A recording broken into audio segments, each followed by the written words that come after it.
Hey guys, in this video I'm going to show you the situations where it might be beneficial to deviate from the standard tire pressure recommended on your vehicle's placard. And just as a disclaimer, I would follow the standard recommended by your car's manufacturer, but I'll explain some of the benefits and trade-offs of deviating so you can decide for yourself. In the real world, you'll find yourself driving in a wide variety of conditions: high and low temperatures, dry pavement, heavy rain, snow and ice.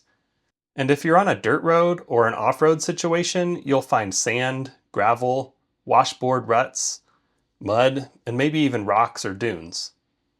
The placard on your car is a good standard tire pressure. At that pressure, the full contact patch of the tire is touching the road, which ensures even tire wear, and in most cases it's best for grip and efficiency also.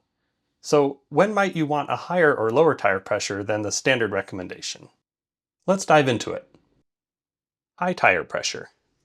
With high tire pressure, there's a smaller contact patch, which means there's less surface area of the tire touching the road.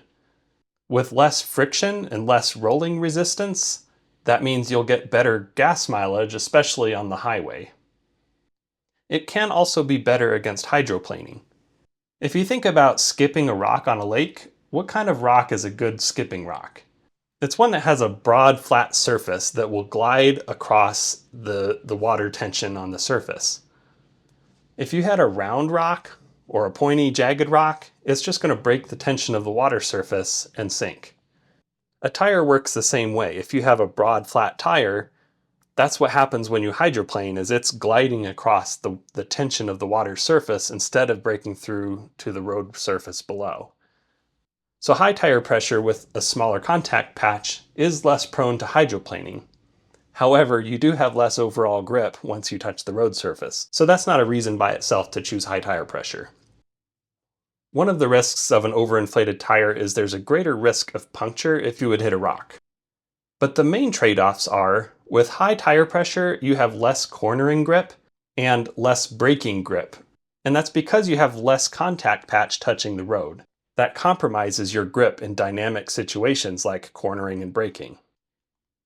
Low tire pressure.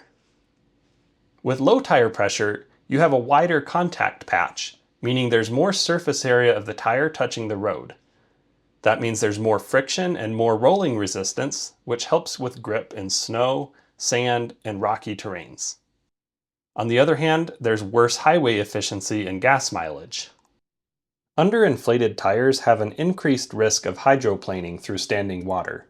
The broad contact patch is like the flat surface of a skipping stone and is more likely to glide over the water's surface tension. There's also a risk of the tire coming off the rim if you use regular road tires in an off-road situation and the tire pressure is very low.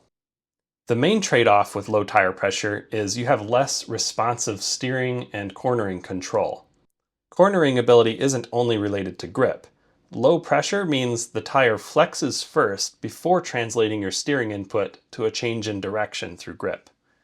At low speed, you probably won't notice this very much, but at high speed, quick steering around an obstacle will be compromised. One other consideration with deviating your tire pressure is the effect it'll have on the tread wear. At the standard tire pressure, the whole contact patch is touching the road evenly, and so it wears evenly.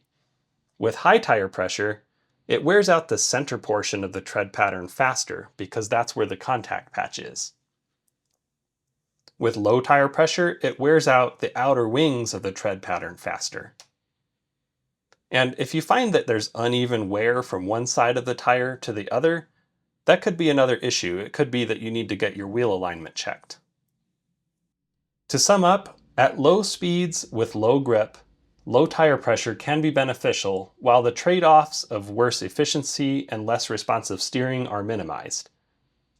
At high speeds, high tire pressure can be beneficial to your fuel economy, but cornering and braking are still compromised. Tread wear is always less even when you deviate from the standard tire pressure recommendation. I hope I've helped you to understand the benefits and trade-offs of choosing different tire pressures. Now you can judge for yourself if these trade-offs are worth it based on the circumstances you're driving in. Thanks for watching.